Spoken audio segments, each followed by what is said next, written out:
Everyone wants to be great. It is a desire that echoes in the human heart. A quiet, persistent whisper that suggests we were meant for more. Everyone says they want to rise to the top, to lead their field, to be the best. They look at the summit of the mountain and they admire the view. They admire the person standing there. They want the results. They want the recognition. They want the reward. But here, on the very first step of the journey, we must pause. We must make a critical distinction, for there is the desire for the prize, and then there is the understanding of the price. And these two things are seldom found in the same person. This is the great, silent tragedy of human potential. Most people will never make it. Most people will live and die in the vast, comfortable, and soul-crushing middle. It is not because they are not capable. It is not because the opportunity is not there. It is because they never, ever fully commit to what greatness requires. You see, the promise of greatness is seductive, but the price of greatness is demanding. And most people are, to put it simply, confused about the exchange. They want the recognition, but they are unwilling to accept the responsibility. They want the applause from the crowd, but they are unwilling to accept the solitude of the work.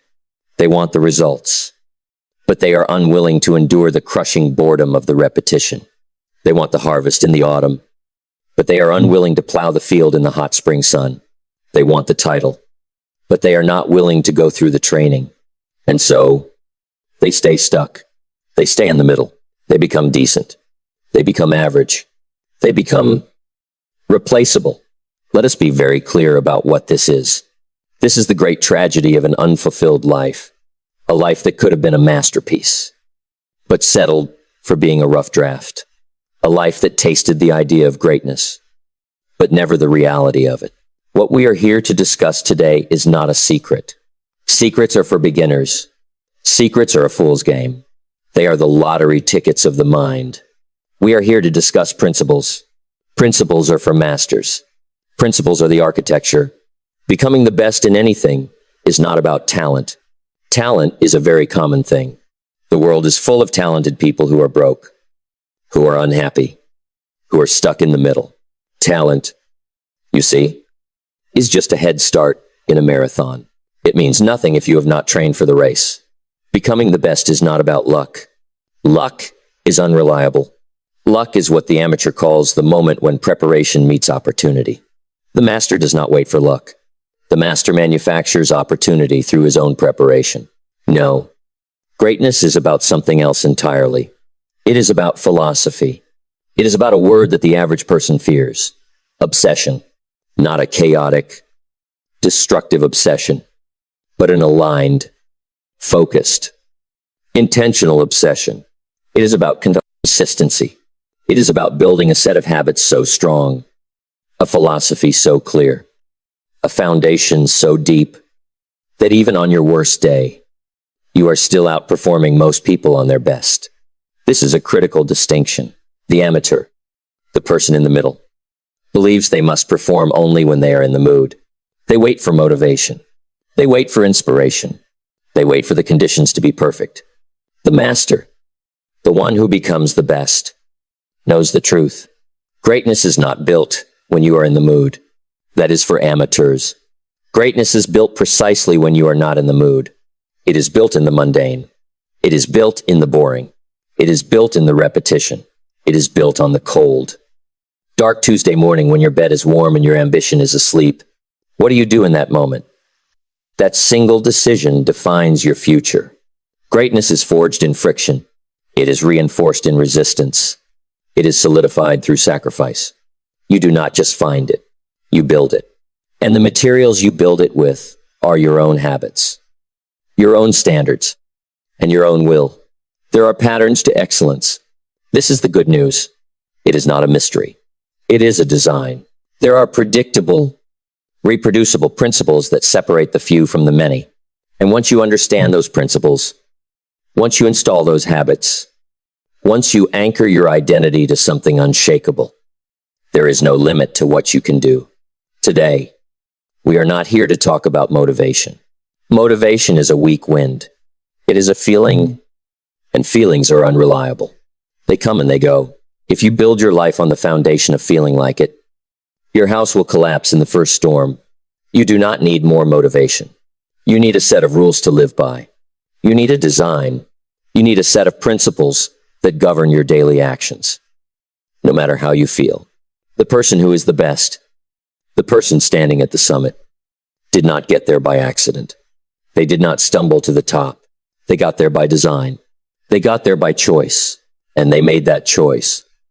Not once in a great, heroic moment, but 1,000 times. In small, unseen, and uncelebrated moments of discipline. So let us begin. Let us study this design. Let us look at the architecture of greatness. The 10 unchanging principles that the best live by. Starting with the one that separates the amateur from the master before the work even begins. Let us talk about principle number 1, building in silence. We have established the great landscape of our discussion. We have separated the desire for the prize from the understanding of the price. We have acknowledged that everyone wants to be great, but few are willing to commit to what greatness requires. We have set the stage. We have defined the tragedy of the average and replaceable. And so, we arrive at the first great principle, the first of 10, and perhaps the most important, because this first principle is the great filter. It is the gate through which 99% of people will not pass. It is the place where the amateur and the master are separated, long before any prize is ever awarded. Principle number 1, you must build your foundation in silence. The best in anything do not start loud. They start unknown. This is not just a preference. It is a law of architecture. It is a law of nature. You cannot build a thing of substance in the public eye. You cannot forge an identity of steel while constantly asking the crowd for its opinion. We live in an age that is obsessed with applause. We live in a world of performance. The first impulse of the modern amateur is not to do the work, but to announce that they are about to do the work. They are performing for attention.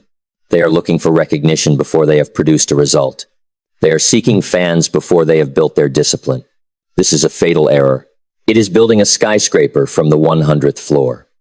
Down. It is an act of illusion, and it will collapse. The master is different. The master is too busy doing the work.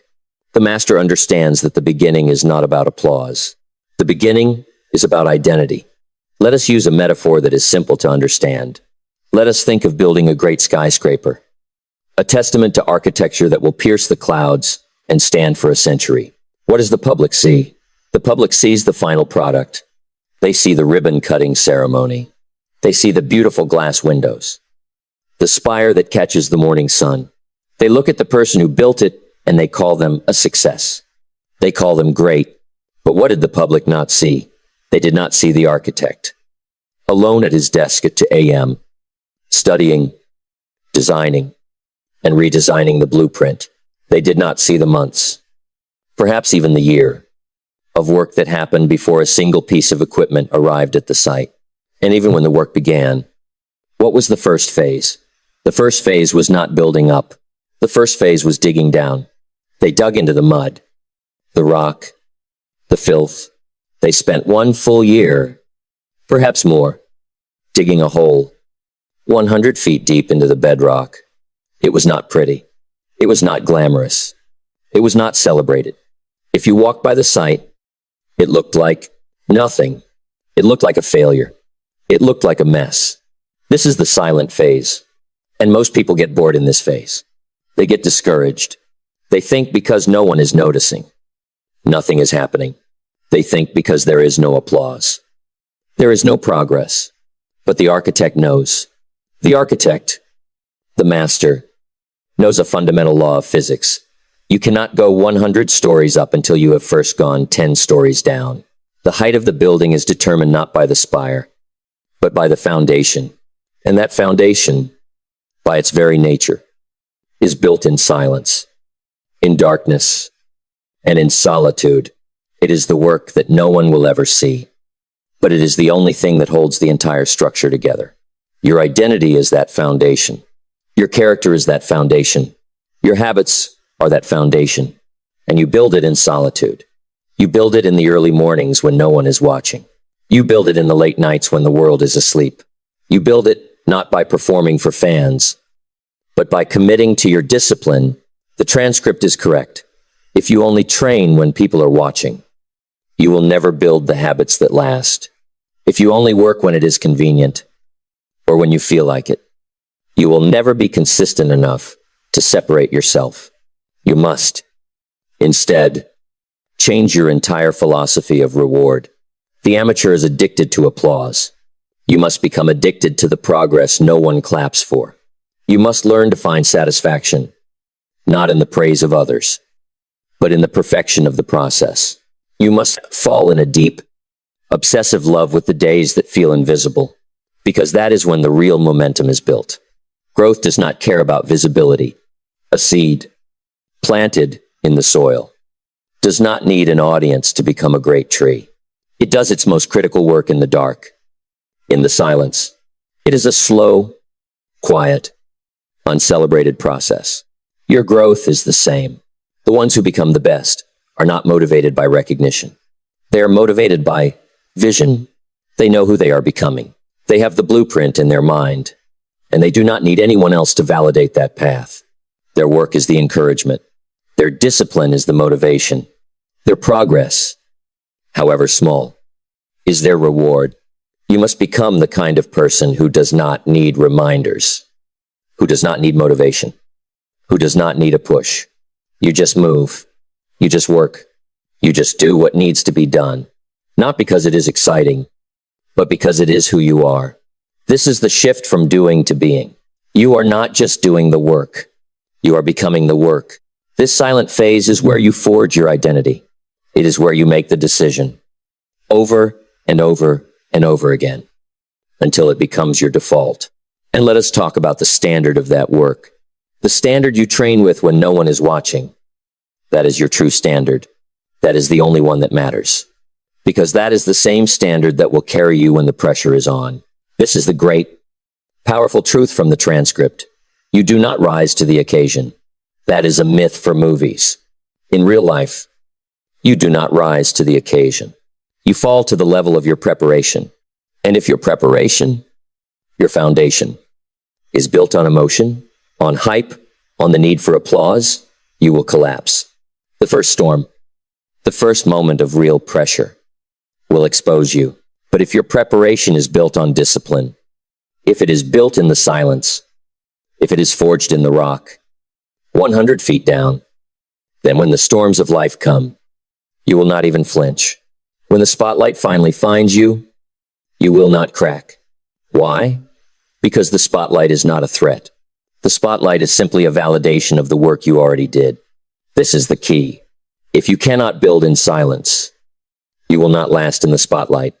The spotlight is the test. The silence is the preparation. The amateur craves the test, but avoids the preparation. The master loves the preparation, and is therefore ready for the test. So, stop waiting for people to see you. Stop performing. Stop announcing. Start building.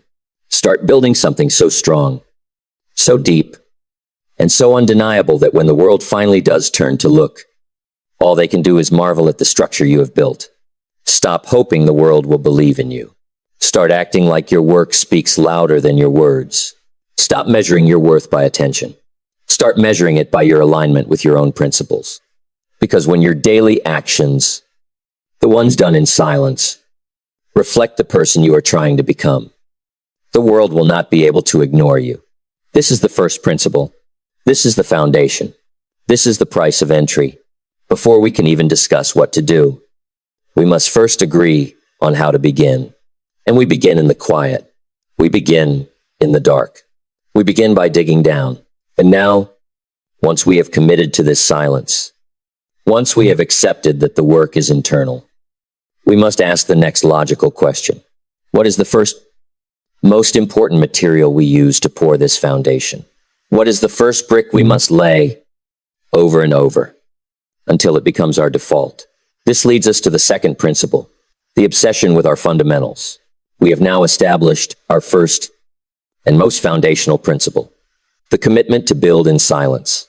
We have made the decision to dig down, to build a foundation 100 feet deep before we ever dream of building 100 stories up.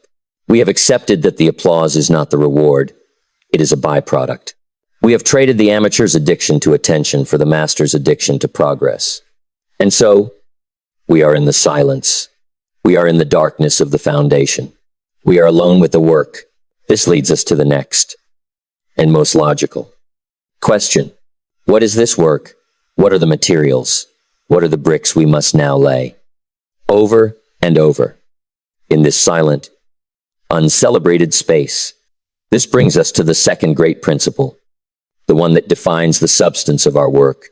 Principle number 2, you must obsess over your fundamentals. Mastery is not found in the fancy.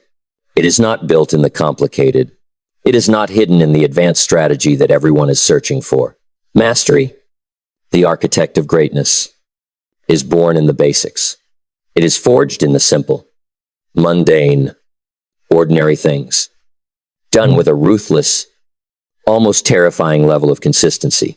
It is found in the work you continue to do long after it stopped being exciting, and long after it became boring. That is where the separation is created. That is where the best are hanging out. We live in a world that is obsessed with novelty. The amateur is always looking for the next step. They are always chasing a new strategy, a new hack, a new shortcut. They believe that greatness is a complex formula that they just have not found yet. But the master knows the truth. The master knows that the fundamentals are the advanced strategy.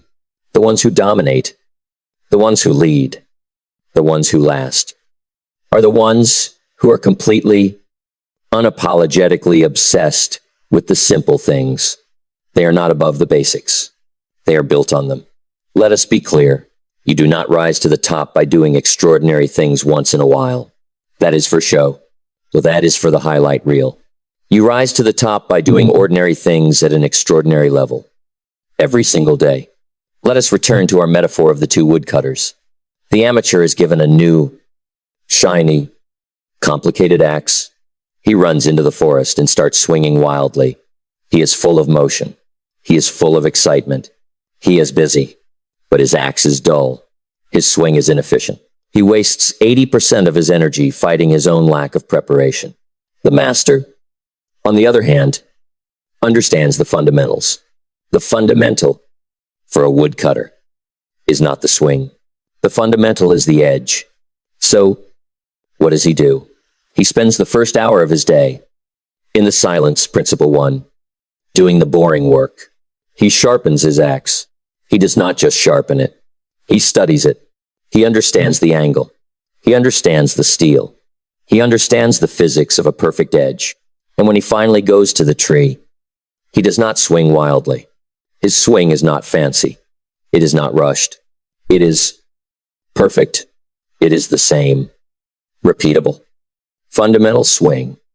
Over and over and over. And because his axe is sharp, every single swing cuts deep. He does in 1 hour what the amateur, with all his frantic energy, cannot do in a day. This is the power of the fundamentals. And this is where most people fail.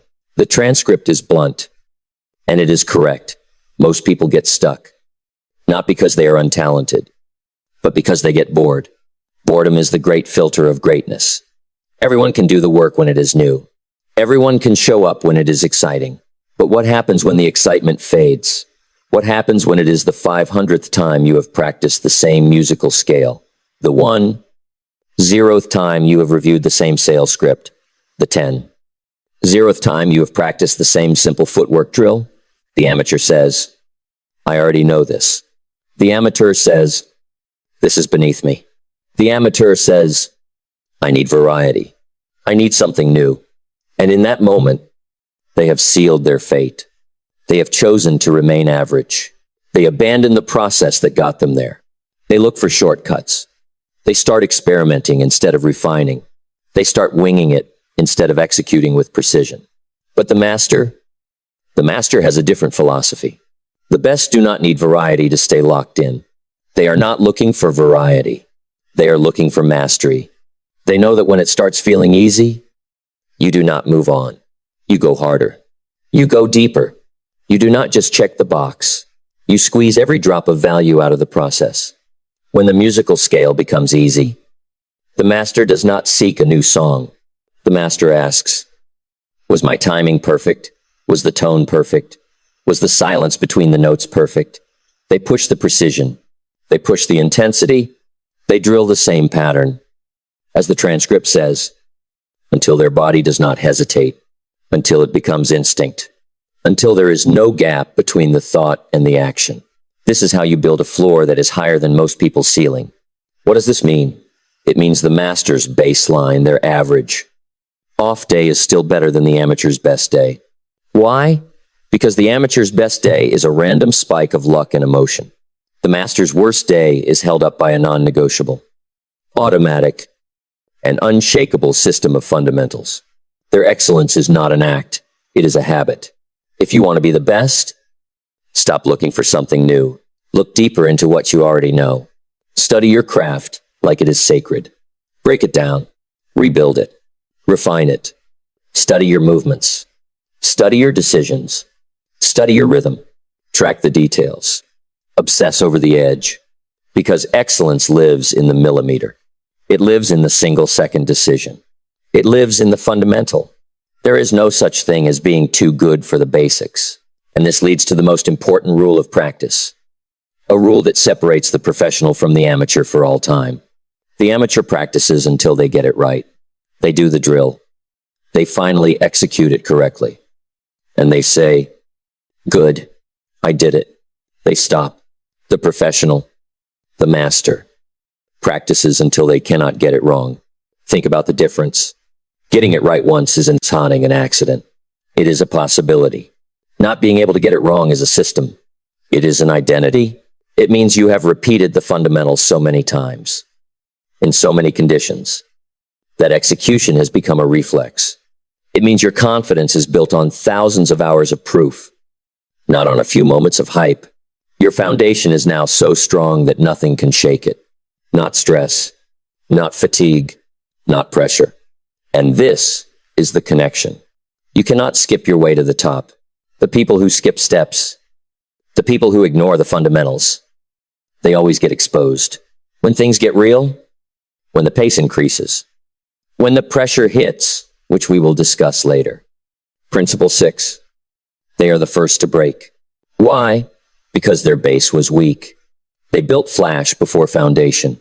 They built speed before skill. But if your base is solid, if your fundamentals are locked in, if your habits are unshakable, you do not break. You do not panic. You do not hesitate. You just execute. You fall back to the level of your preparation. And if your preparation was an obsession with the fundamentals, your level is one of excellence. You will execute better than anyone else. Not because you are more talented, not because you are luckier, but because you are more prepared, because you did the boring work, because you fell in love with the process, not the prize, because you sharpened your axe. This is the second principle.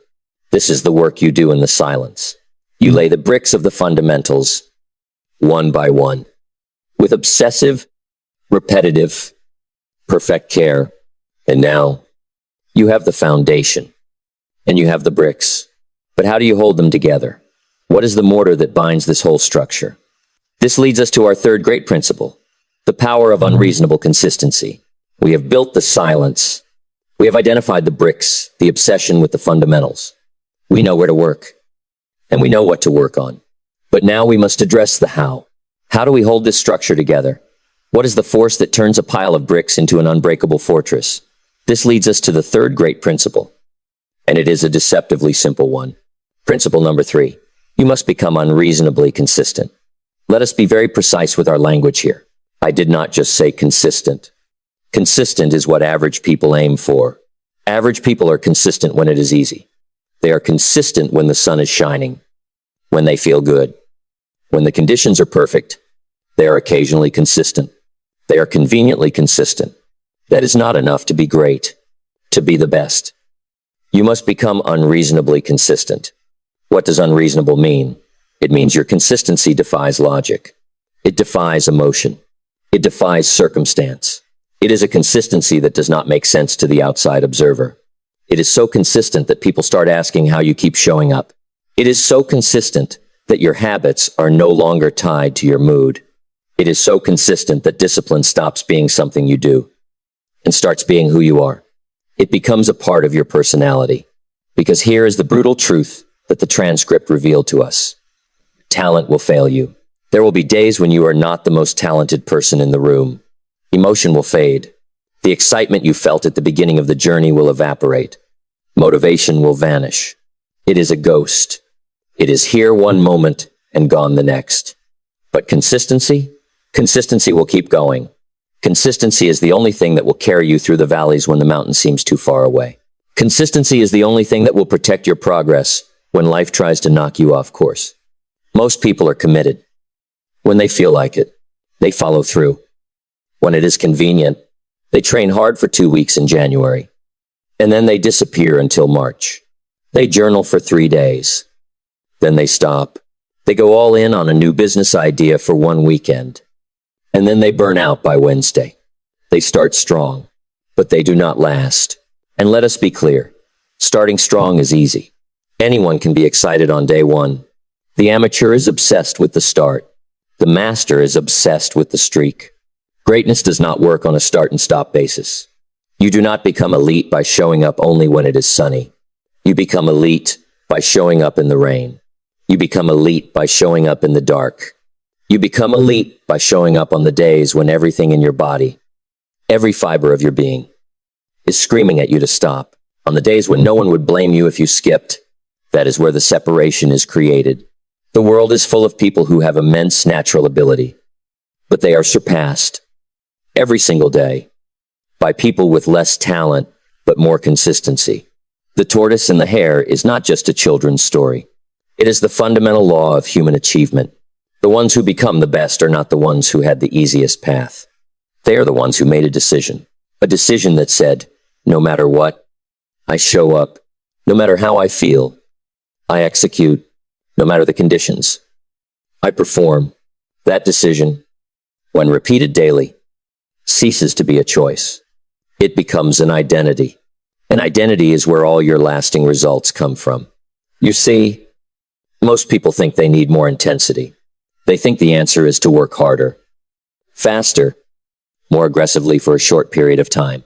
They want to sprint a marathon. You do not need more intensity. You need more frequency. You do not need to sprint for 3 hours once a week and then do nothing for 6 days. That is the amateur's pattern. It leads to injury, burnout, and failure. You need to show up for 30 minutes every single day. You do not need to be perfect. Perfection is a trap. Perfection is just procrastination in a tuxedo.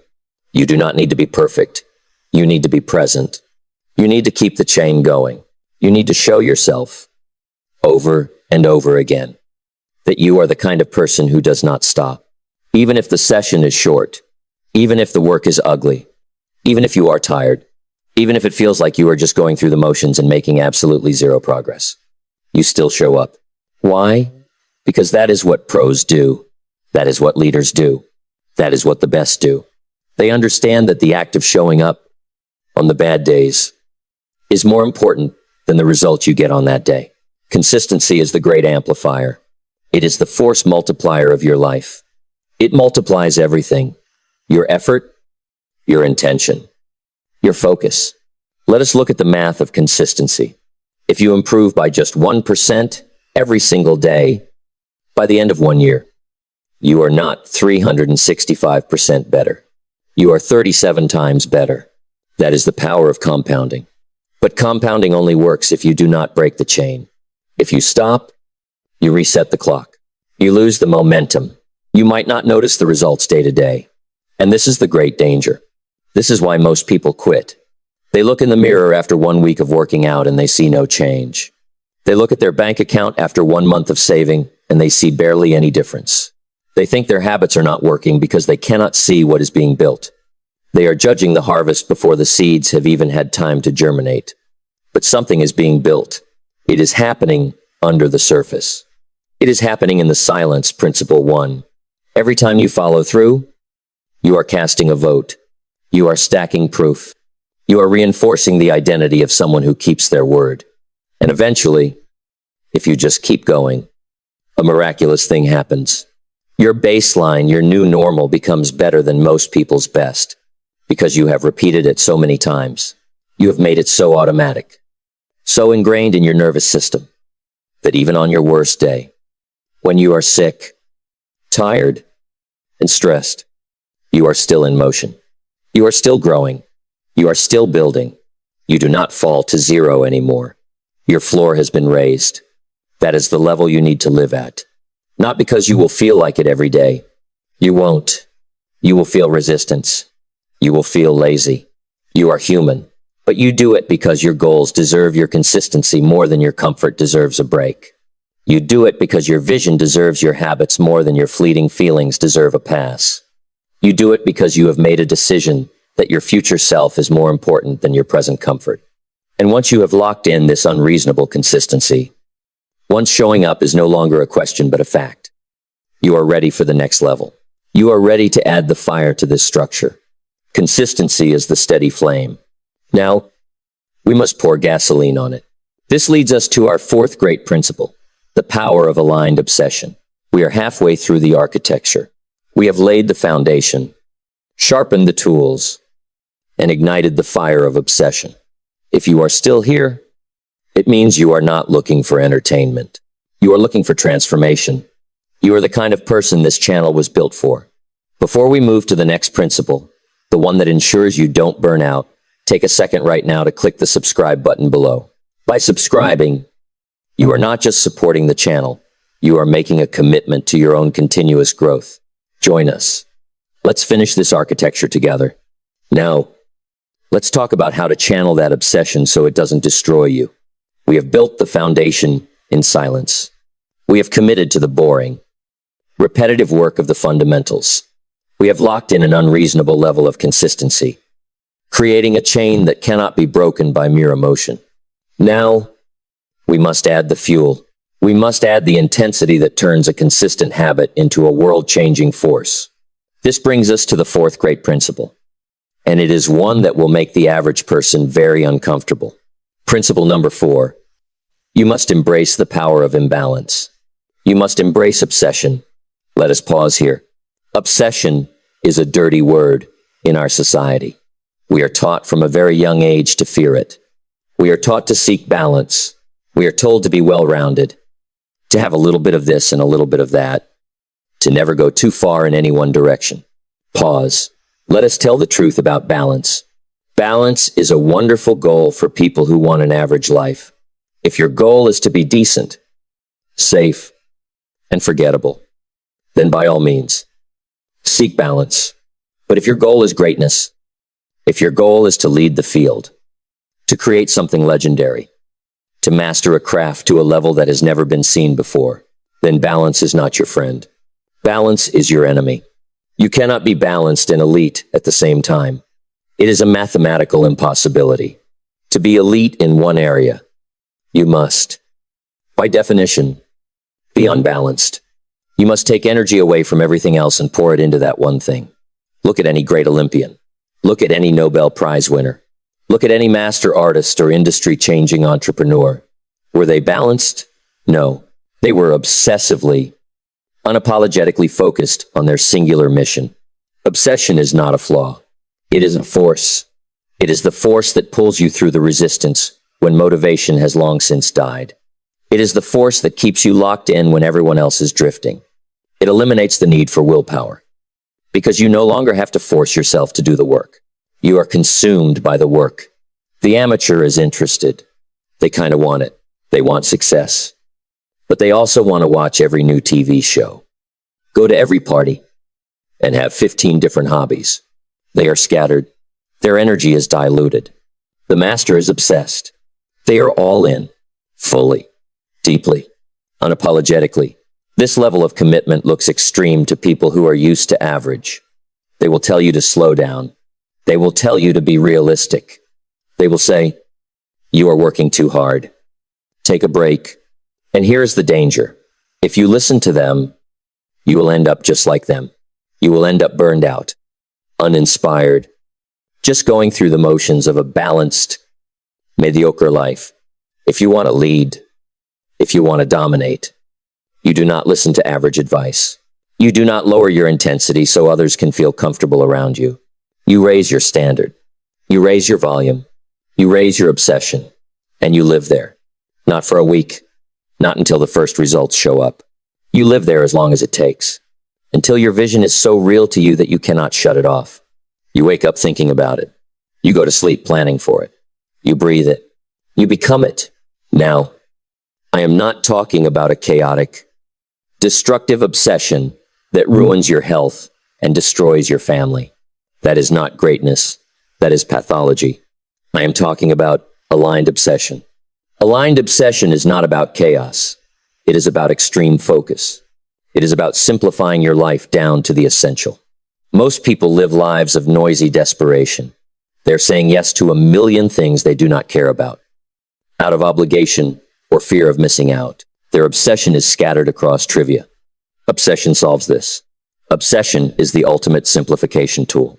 When you know exactly what your mission is, and you are obsessed with it, decision-making becomes easy. Does this activity serve the mission? No? Then the answer is no. Does this commitment move me closer to the goal? No? Then I am not doing it. You stop needing to be everywhere. You stop needing to please everyone. You focus. You cut. You streamline. When something becomes your true priority, everything else becomes optional. This is what it means to live with alignment. It is creating a life that reflects your vision, not just in theory, but in structure. Look at your calendar right now. Does it reflect an obsession with your goal? Or does it reflect a desire to be balanced and liked by everyone? If you want to be great, you must get obsessed. You must find alignment. You must build a schedule around your craft and protect it like it is sacred. Because it is. You must be willing to do the extra. You stop doing the bare minimum. The bare minimum gets you the bare minimum results. You start doing the extra reps, staying the extra hour, asking the extra questions, reviewing the extra footage, breaking it down and building it back. Not because someone told you to, but because you cannot help yourself. That is the sign of true obsession. You do the work because you cannot not do it. It is about being possessed by the outcome, being relentlessly pulled by your potential, being unwilling to accept anything less than the highest level. Not because of external pressure, but because of internal principle.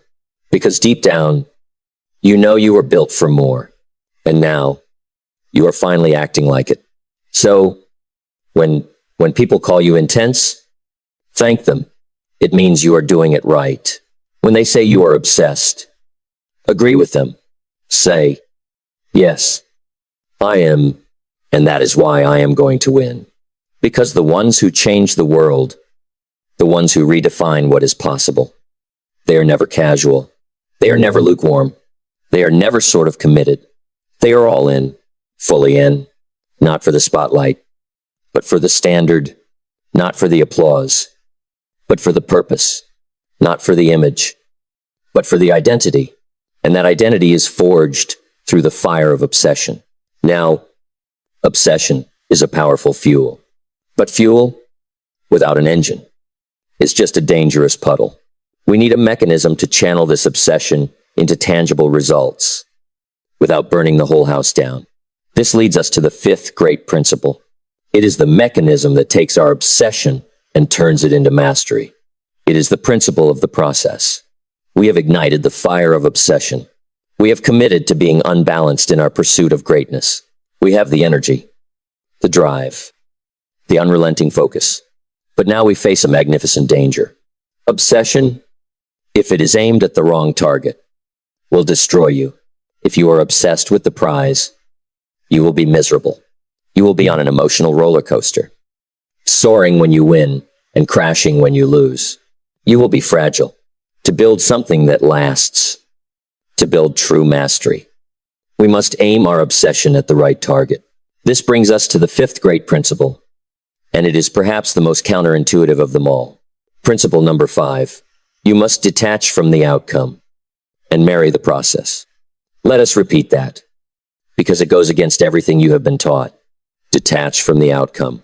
Marry the process. Most people fail because they do the exact opposite. They obsess over the result, and they ignore the system. They want the outcome, the money, the body, the title, but they resist the repetition required to get it. They measure every single day by a simple, flawed metric. Did I get a visible win today?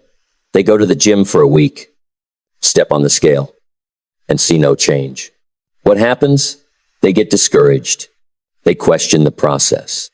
They say, this isn't working, and they quit. They start a business, make 10 sales calls, and get 10 rejections. They say, this doesn't work, and they quit. They are addicted to the result. And because results are often slow, delayed, and invisible in the beginning, they never get enough fixes to keep going. They never build momentum, because momentum real. Lasting momentum is not built in the visible wins. It is built in the days that feel invisible. It is built in the reps that feel small. It is built in the discipline that looks from the outside, like it is doing absolutely nothing. But it is. It is compounding, quietly, slowly, powerfully. Think of the bamboo tree. You plant the seed. You water it. You fertilize it.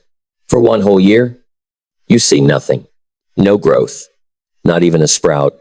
You water it for a second year. Still nothing. A third year. Nothing. A fourth year. Nothing.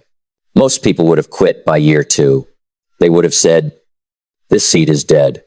This process is broken. But the master farmer knows better. He knows that under the soil, that bamboo seed is developing a massive, complex root system. It is building its foundation, principle 1, in the silence. And then, in the 5th year, it breaks the surface. And in a matter of 6 weeks, it grows 90 feet into the air. Did it grow 90 feet in 6 weeks? No. It grew 90 feet in 5 years. The visible result was just the final, explosive expression of a long, invisible process. You must become like that farmer. You must have the faith to keep watering the soil when you cannot see the sprout.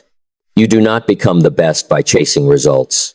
You become the best by mastering your craft, by focusing entirely on what you can control. You cannot control the outcome. You cannot control how fast the bamboo grows. You cannot control the market. You cannot control the judges.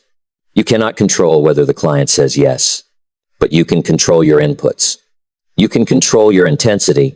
You can control your execution. You can control whether you watered the seed today. Stop staring at the scoreboard. Stop checking your numbers every hour. Stop stepping on the scale every morning. Stop analyzing your performance for validation. Start focusing on the ritual, on the routine. Build a system that works regardless of how you feel. Because when you build the right system, the results are inevitable. They are automatic. They do not need to be chased. They are a byproduct. They are the natural, the mathematical outcome of doing the right thing with relentless consistency over a long enough period of time. But that consistency only shows up when you stop making the result your idol and start making your habits your anchor.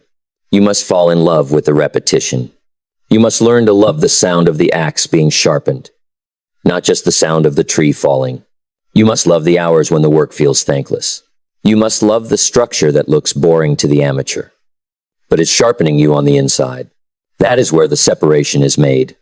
Anyone can be excited about the goal. Anyone can show up when the results are coming fast and easy. But can you show up when there is no applause? Can you keep going when the feedback loop is silent? Because that is what it takes. You are not here to be excited. You are here to be excellent. And excellence is not found in hype. It is found in rhythm. It is found in showing up the same way on day 1. 0, 0, 0 as you did on day 1.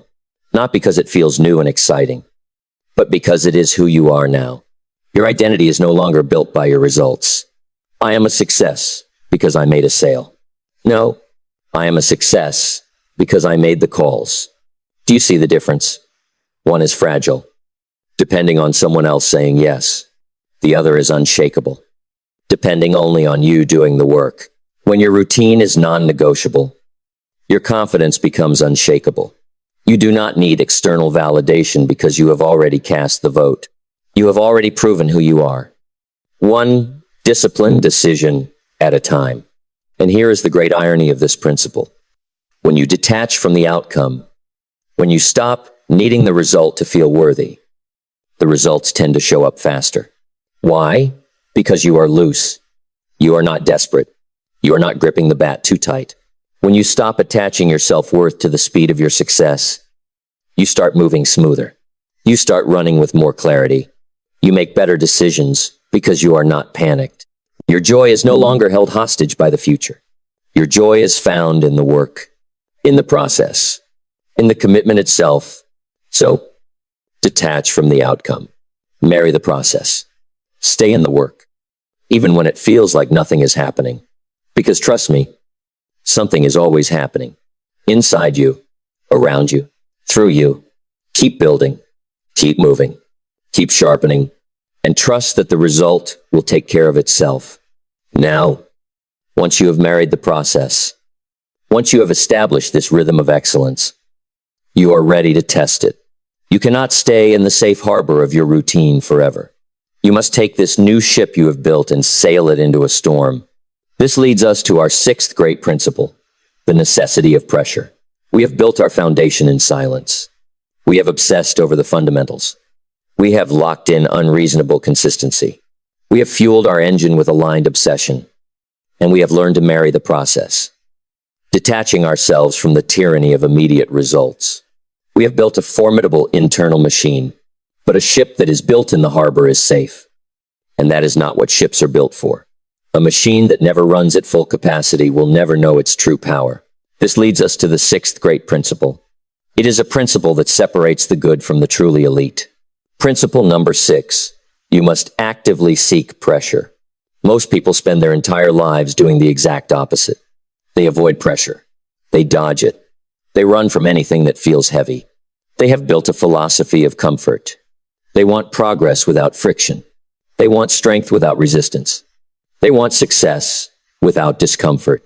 They want the muscle without the heavy weight. But this is a violation of natural law. Pressure is not your enemy. Pressure is your training ground. It is the only environment where growth becomes non-negotiable. You do not get better by coasting. You do not improve when you are comfortable. When everything is easy, you are stagnant. You are atrophying. You only stretch your capacity when the weight is heavy. When the demand placed upon you is slightly higher than your current ability to meet it. When the task feels just a little bit bigger than your confidence. That is the sweet spot. That is where evolution happens. That is where a new identity is forged. Pressure is a revealer. It exposes the gaps. It shows you where you are soft. It shows you what breaks when the tempo increases. It reveals the tiny cracks in your foundation that you could not see when things were calm. And that is a gift. It is a painful gift, but it is a gift because now you know. Now you can fix it. Now you can reinforce it. Now you know exactly where to focus your effort in the next silent phase. Principle 1. The ones who become the best do not wait for pressure to find them. They pursue it. They hunt it. They intentionally put themselves in situations where their current average will not cut it, where mediocrity will be instantly exposed, where their absolute best is required just to survive. They do not fear the weight. They chase it, because they know the weight is what sharpens them. If you want to become elite, you must get under some weight. You must set a pace for yourself that demands your full attention. You must put yourself in rooms where you are the dumbest person at the table. You must take on projects that make you doubt yourself at first. Because that doubt, that tension, that stress in the pit of your stomach, that is not a sign to stop. That is the signal that you are growing. That is the signal that you have left the harbor. And when pressure finally shows up, whether you sought it out or whether life threw it at you, do not flinch. Do not fold. Do not panic. Breathe. Slow down. Focus. Rise. Remember, the pressure is not there to break you. It is there to wake you up. It is there to show you what is possible when you stop playing it safe. Most people shrink under pressure. We see this all the time. Why? Not because they are incapable, but because they have never trained for it. They have spent their whole lives trying to be comfortable. So when life demands more from them, they do not have the reference points. They do not know how to respond. But you You are different. You have been training for this. You have been building for this. You have been waiting for this. You stop treating pressure like a punishment, and you start treating it like preparation, like an opportunity, like the final exam that proves whether or not you have done the reps. And if you have done the reps, if your habits are sharp, if your identity is stable, you do not run from pressure. You lean into it. You welcome it. You dominate it. Because pressure does not change who you are. It only reveals who you are. If you have been building with integrity in the dark, then pressure becomes your stage. It becomes the place where you perform, not because you are lucky, not because it is easy, but because you are prepared. You become calm under fire, sharp under stress, focused under tension. While everyone else is breaking down, you are locking in. While they are making excuses, you are making moves. While they are hesitating, you are executing. That is what separates you. That is what makes you different. So, seek pressure, not recklessly. Do not be foolish, but be intentional. Put yourself in rooms that stretch you. Take on tasks that demand your full capacity. Lead when it is uncomfortable to lead. Speak up when it is easier to be quiet. Execute when the stakes are high. And watch who you become in the process. You will find that you are capable of infinitely more than you believed when you were safe in the harbor. Now, as we seek this pressure, we must also have the wisdom to navigate it. We cannot just rely on brute force and effort. We need intelligence. We need strategy. This leads us to our seventh great principle. It is the principle that turns a brute force competitor into a refined master. It is the principle of studying the game. We have sought the pressure. We have placed ourselves in the crucible. We are willing to carry the heavy weight. But brute strength alone is not enough to reach the highest levels of greatness. Effort without intelligence is just wasted calories. This brings us to the seventh great principle, the one that adds the sharp edge of intellect to the blunt force of our discipline. Principle number 7, you must study the game like your life depends on it. Mastery is not just about showing up. That is the entry-level requirement. True mastery is about deeply, profoundly understanding what you are stepping into. It is about knowing the rules better than anyone else. It is about knowing the players, the moves, the hidden patterns, the psychology, the rhythm, and the gaps that others do not see. You do not become the best by winging it. You do not become elite by guessing. You become the best by becoming a student, a relentless, obsessive, lifelong student of your chosen craft.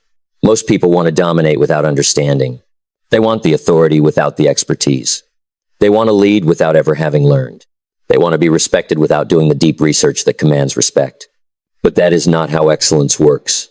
You cannot outperform what you do not understand. You cannot outthink a system you have not studied. The best are not just hard workers. They are obsessive learners. They ask better questions. They do not just experience failure. They dissect it. They do not just achieve results. They analyze them to see if they could have been better. They do not just do the work. They study the work. They look at every angle, every input, every variable. They want to know not just what works, but why it works. That is why they can move with such terrifying confidence. That is why they are so precise. It is not because they are guessing and getting lucky. It is because they have prepared. They have run the simulations in their mind 1,000 times before they ever stepped onto the field. They trained their mind as hard as they trained their body. They did not just grind. They got smarter. They saw what others missed because they were looking for things others did not even know existed.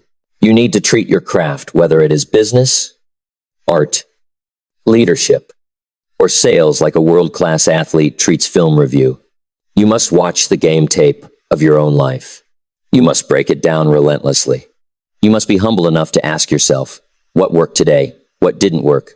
Where did I hesitate? Where did I fold under pressure? Where was I reactive when I should have been proactive?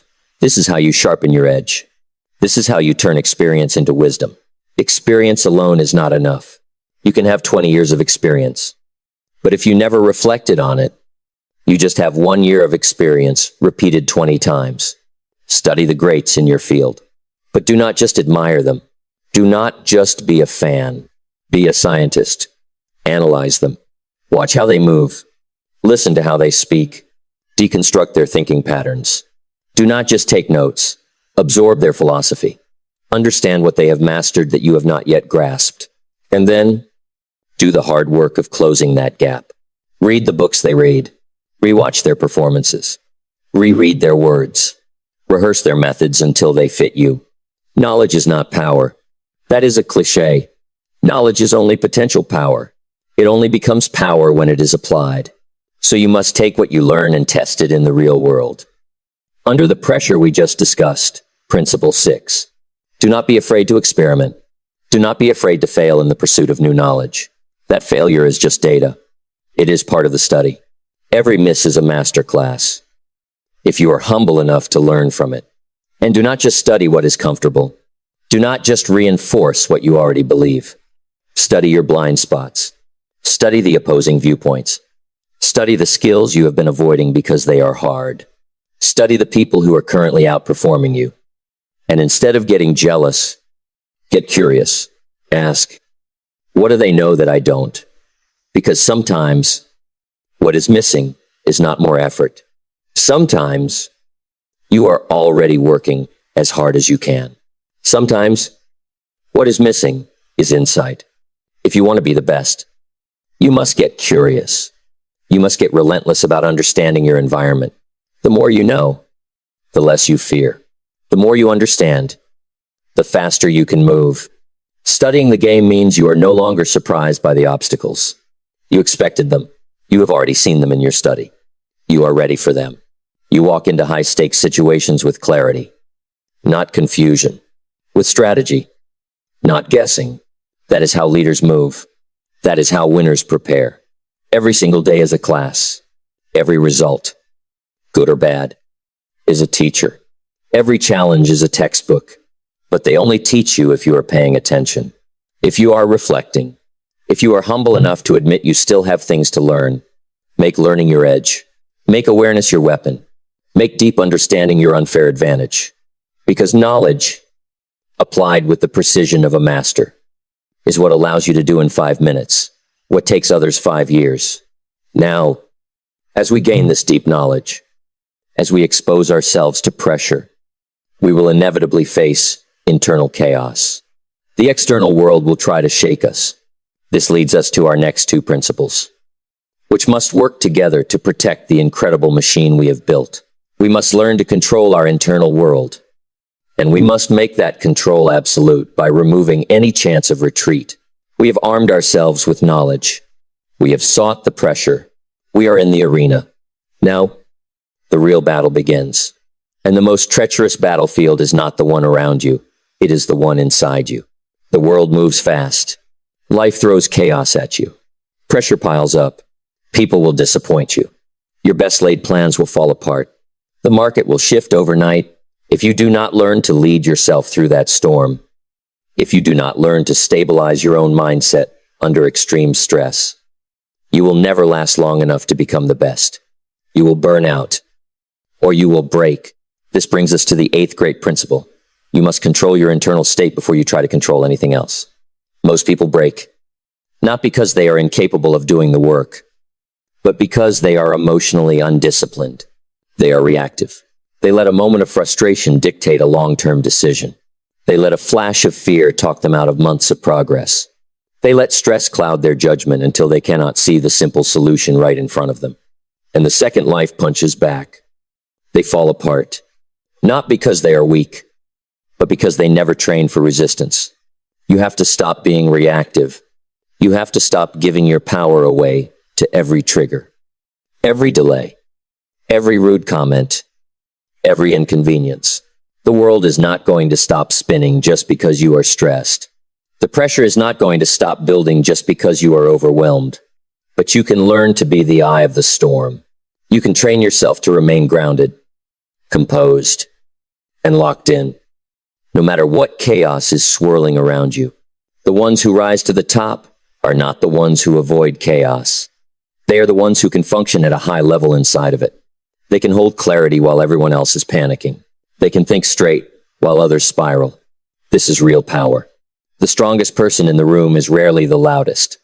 The strongest person is the calmest, the one who is not ruled by their triggers, the one who can feel the fear, feel the anger, feel the stress, and still choose how to respond in alignment with their principles. You must train for this just like you train for anything else. You build rituals that center you movement, breath, silence, reflection. You create internal structure when the external world is chaotic. And this leads us directly to the ninth principle, the one that supercharges this internal control and makes it absolute. How do you guarantee that you will not break when things get hard? How do you ensure that your internal state remains resolved?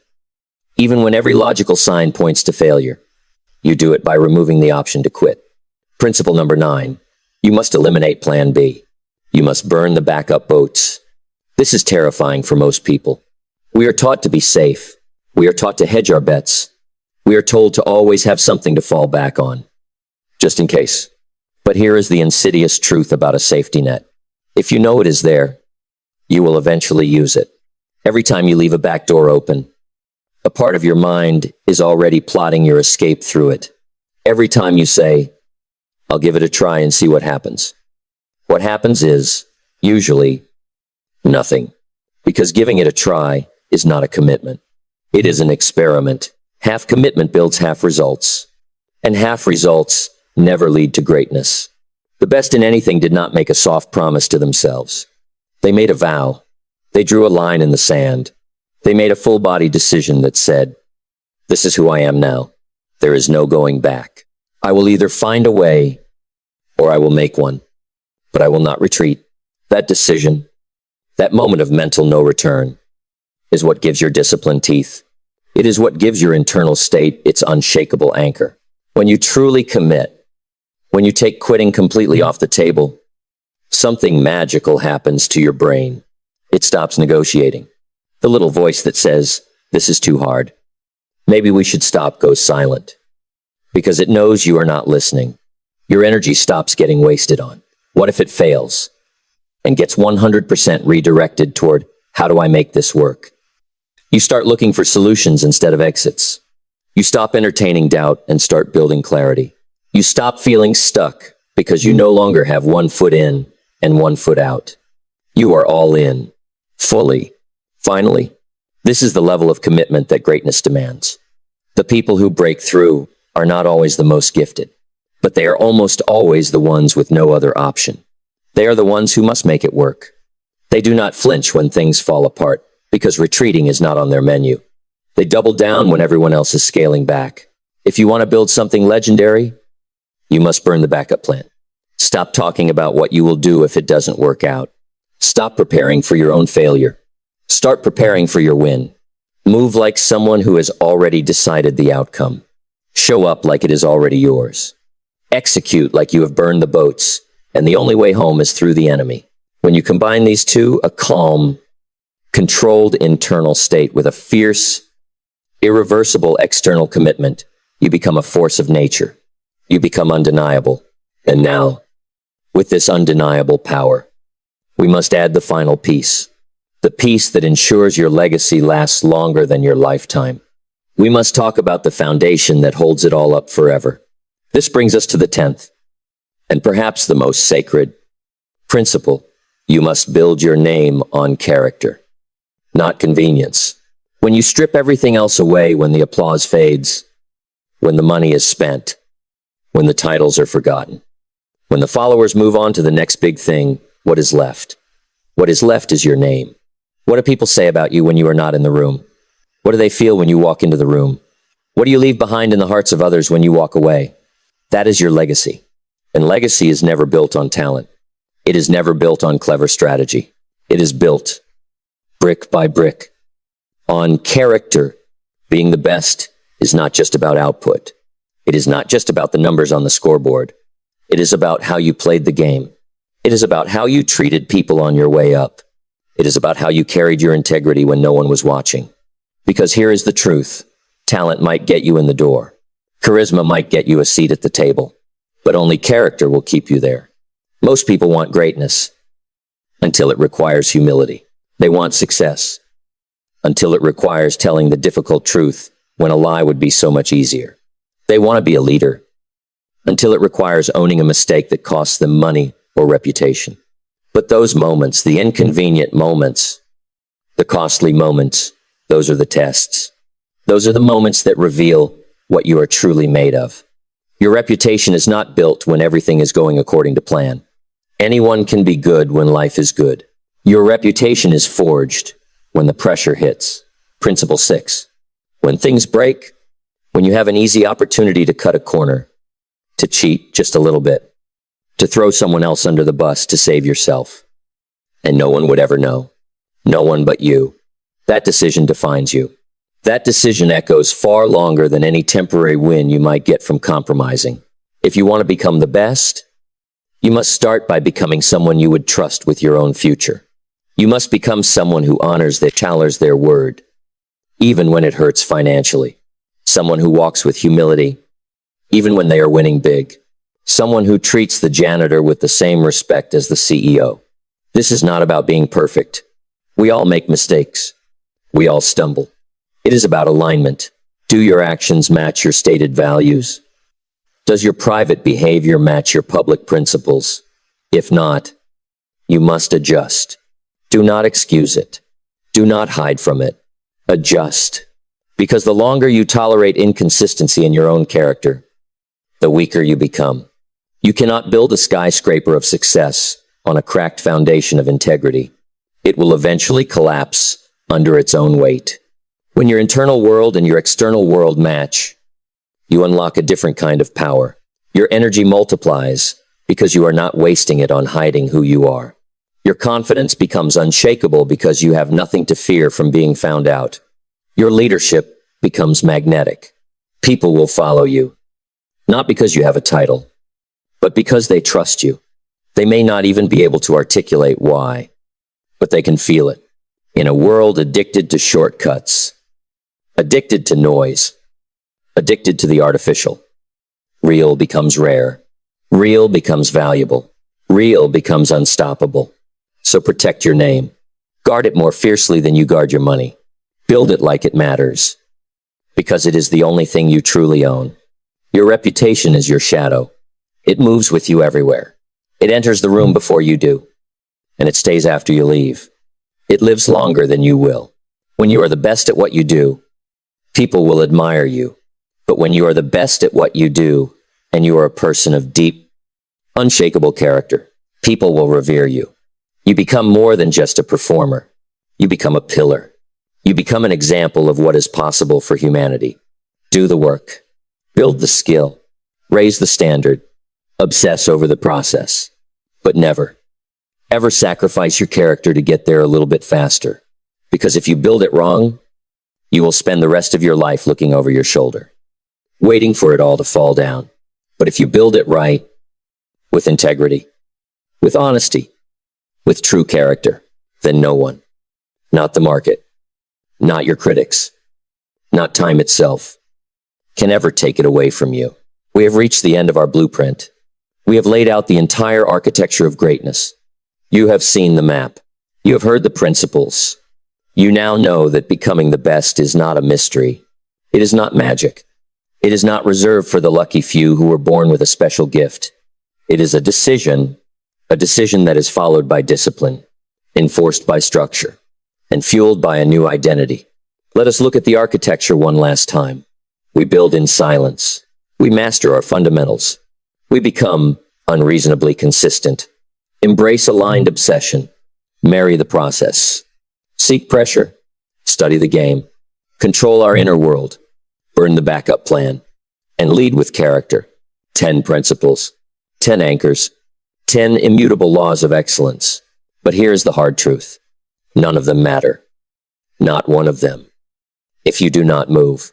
Knowledge without action is just sophisticated entertainment. You can memorize these principles. You can quote them. You can agree with them.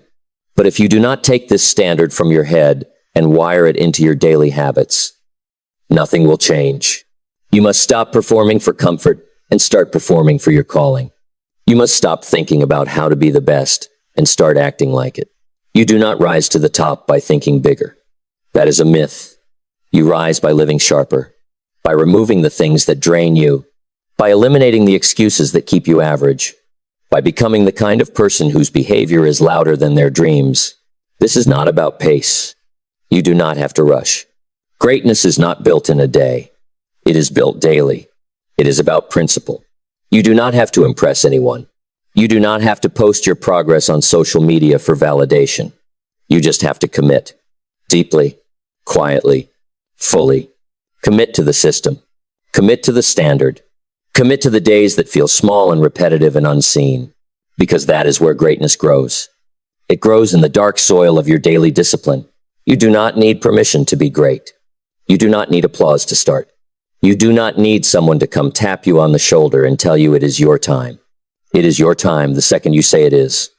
It is your time the second you stop waiting for perfect conditions. It is your time the second you stop doubting your own potential. It is your time the second you stop living like the best is reserved for someone else. It is not reserved. It is earned. It is earned in the quiet early mornings. It is earned in the pressure of the difficult moments. It is earned in the endless repetition of the fundamentals. It is earned in the choices that no one else sees and no one else celebrates. It is earned by the one who shows up when it is hard and stays when it is boring. So, the question is no longer how to be great. You know how? The question is, will you choose it? Not tomorrow. Not when you feel ready. You will never feel ready. Choose it now. Choose the system.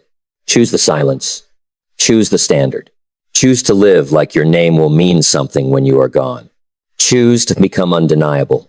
Not for the attention, but for the impact. The blueprint is in your hands. The decision is yours. If this message resonated with you today, do not let it fade. Turn this inspiration into immediate action. First, declare your commitment. Go to the comments section right now and write 2 words, I commit. Make it public. Make it real. Second, if you are ready to build this architecture day by day, click subscribe and turn on notifications. This channel is your environment for growth. Your journey to greatness begins with that single click. Start now.